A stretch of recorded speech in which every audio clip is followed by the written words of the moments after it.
down through the centuries. But it's more than just a symbol of honoring the past. It typifies the policy that they are actually following.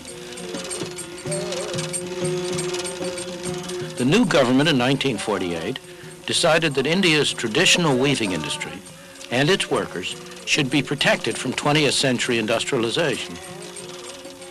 What were the consequences of that policy?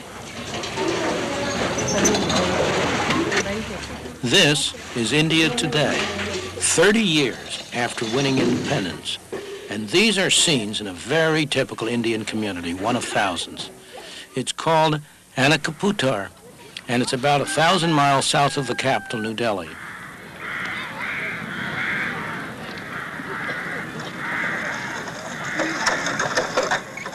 This is not the kind of life the government intended to perpetuate, but it is one result of their policy. By subsidizing the cotton that the villagers spin and the cloth that they weave, they made it difficult for modern industry to develop.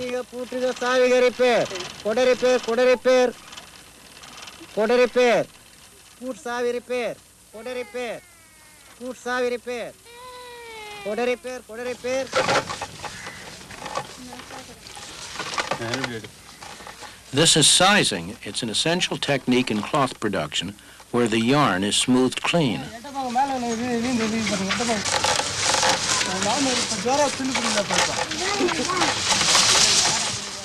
A modern machine could do the same thing in 1/100th of the time.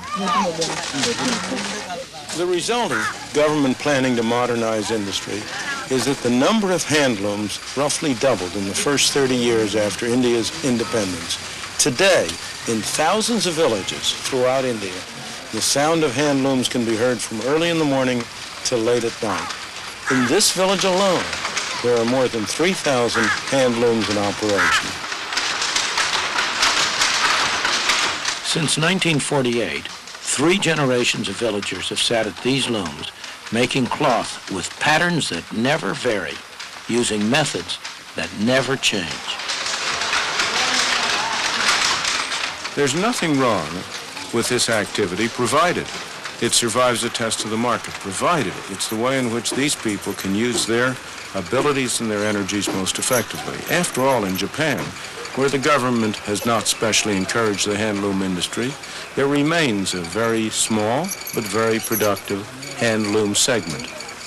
The trouble here is that this industry exists only because the government has subsidized and supported it, because it has, in effect, imposed taxes, direct and indirect, on the rest of the people of India, people who are no better off than these people are, in order to enable this activity to continue. Other industries, both textile industries and industries of a variety of kinds, have been restricted, explicitly kept back, prevented from providing more productive employment in order to make room for this industry. The effect has been to inhibit the development, to prevent the growth, to prevent the dynamic activity that could otherwise develop out of the energies and abilities of the people of India.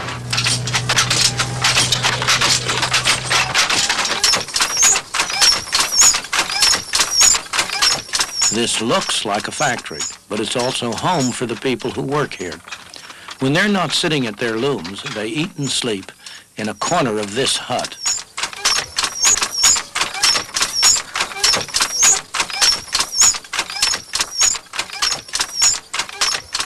Throughout the world, governments always profess to be forward-looking.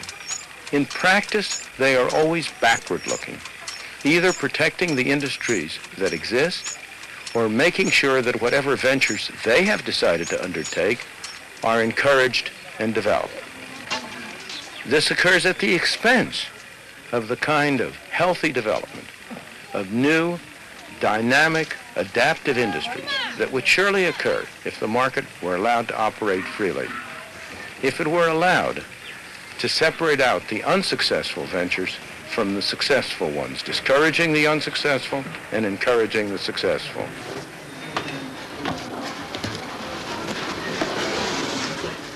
India has tremendous economic and human potential, every bit as much as Japan had a century ago. The human tragedy is that in India, that potential has been stifled by the straitjacket imposed by an all-wise and paternalistic government.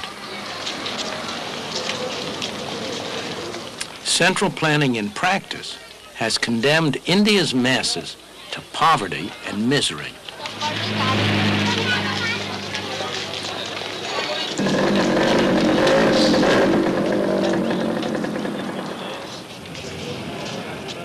We know what has happened in Japan. Free trade set off a process that revolutionized Japan and the lives of its people.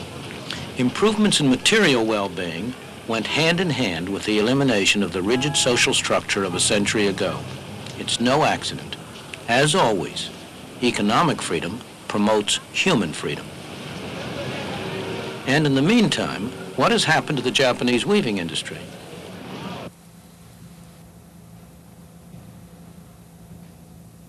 This is how textiles start life in a Japanese weaving shed today. A design for cloth is placed on a drum.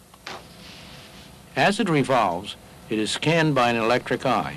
Each color, each variation in the pattern and texture is transmitted faithfully to a computer.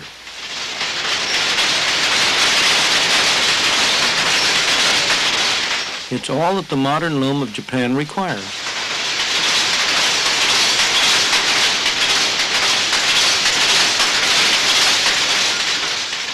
This loom is fitted with electronics that make it one of the most sophisticated of its sort in the world. The fabric it produces is the best silk of its kind. Thanks to the speed and efficiency of these machines, the price of the silk is competitive. The workers are highly skilled and well paid. With the new technology, there's very little a loom like this cannot produce. This piece will become the sash of a traditional bridal gown.